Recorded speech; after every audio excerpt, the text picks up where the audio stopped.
ছাতু তৈরির জন্য প্রথমে যে জিনিসটা লাগবে সেটা হচ্ছে ছাতু শরবত। মেনলি যেটা বানাচ্ছি আমি এখন, এটা হচ্ছে ছাতুর শরবত বানাচ্ছি।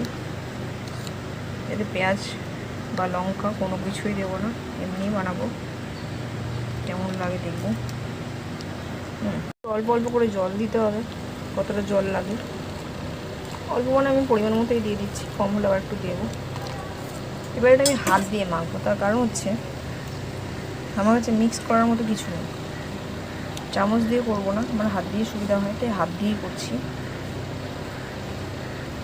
ভালোভাবে হাত দিয়ে, আর একটু জল মনে হচ্ছে লাগবে, বেশি একটু গাঢ় মতো হয়ে গিয়েছে, আর একটু জল দিতে হবে। ছাতুটাকে গোলানো হয়ে গিয়েছে, হাত দিয়ে সুবিধা হয় আমার, তাই হাত দিয়েই করেছি।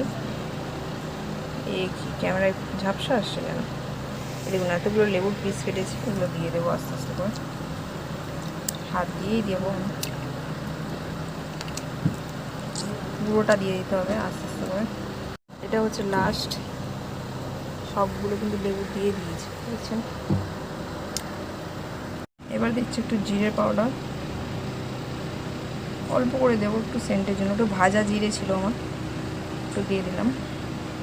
একটু প্লেন লবণ দেবো, সন্দক লবণ যেটা আমি দেবো, একটু বিভিন্ন এর মধ্যে আমি অ্যাড করে দিয়েছিলাম আগে, আর অল্প একটু সন্দক লবণ দিলাম আর কি, জাস্ট হয়ে গেল। গুলে দিয়ে দিলাম। ভাজা মশলা থাকলে না টেস্ট একটু অন্যরকম হয়। শরবত কিন্তু রেডি, এর মধ্যে পেঁয়াজ বা লঙ্কা কোনো কিছুই দেবো না। আমি রেখে দিয়েছি, আর এইটুকু আমি নিয়েছি খাওয়ার জন্য, এটা টেস্ট করে দেখব।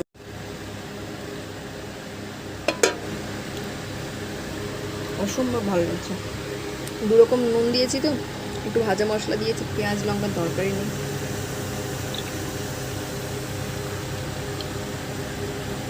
খুব হেলদি একটা মানে শরবত।